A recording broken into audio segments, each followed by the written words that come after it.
In this video today we're briefly looking at negative powers or indices and fractional indices. So I've written the two rules here that help us, and we'll do some examples. When we have a negative power or indice, we are putting that term on the bottom of the fraction as the denominator. So if I have an example of an x to a negative 3, I can rewrite that as 1 over x to the power of 3, like that.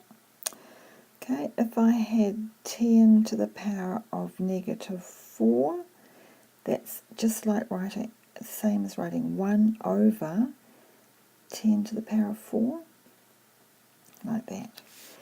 And if I have a fraction as an indice, it's making a square root.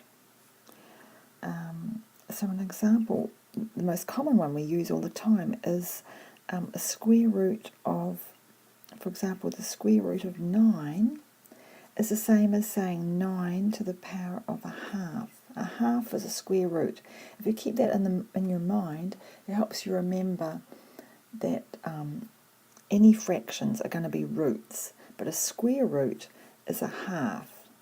9, the square root of, let's say 36, is 36 to the power of a half, which equals 6. 6 times 6 is 36. 9 to the power of a half is 3, because 3 times 3 is 9. If we take the cube root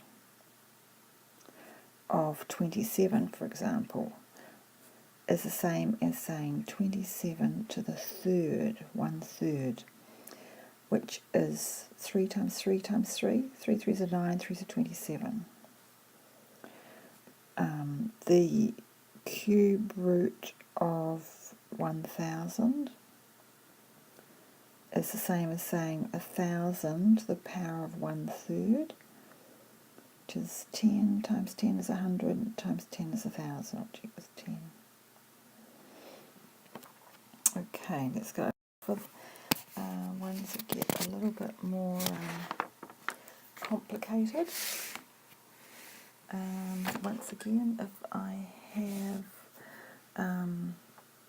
5 to the negative 2, remember negative puts it on the bottom of the denominator, means 1 over 5 squared, which is 1/25. Let's do 125. Sometimes they're combined to 2/3. It's the same as saying 125 squared and then to the power of a third, or saying 125 to the third and then squared. Whichever way we do it, it's going to come out as 5 squared, which equals 25. What about the fourth root of p to the power of 13? I can write that as p to the power of 13 over 4. 3y to the negative 1 over 4. I can write this. It's only my y that's on the bottom here. So 3 on the top and 4y on the bottom. But if I write it as 3y in brackets to the negative 1 over 4, everything in that bracket is to the power of negative 1. So it all has to go on the bottom of my fraction. 1 over 3 times 4 is 12y, like that. And just some more examples here. Some excellent examples, perhaps 36 x to the power of negative 8, and all of that to the power of a half. Remember, a half is a square root, so I take a square root of this, which is going to be 6, and then I multiply. I've got a power of a power, so we multiply those.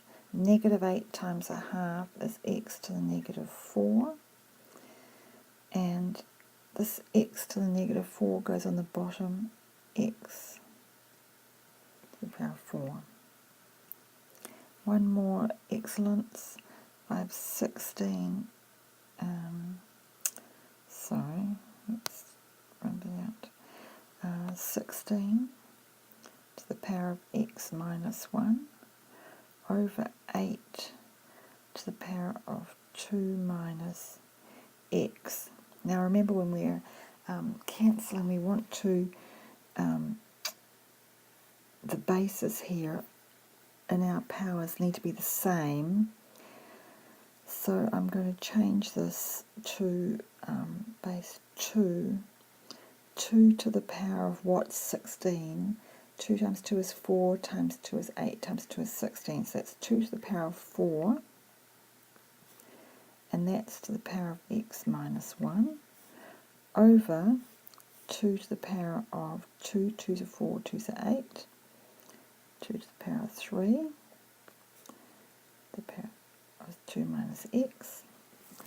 Now, remember, we powers of powers we multiply, so I can multiply these. 2 to the power of 4x minus 4 over 2 to the power of 6 minus 3x.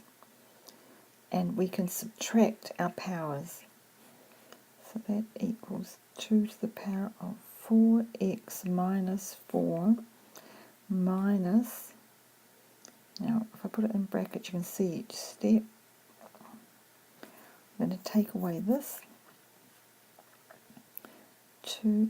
4x minus 4 minus 6 plus 3x. This is a negative times a negative here, so that's a positive. That's a tricky little step in there that many people make mistakes with. So 2 to the power of 4x plus 3x is 7x, and I've got negative 4, negative 6 is negative 10, would be my answer. Oops, if I've done that right.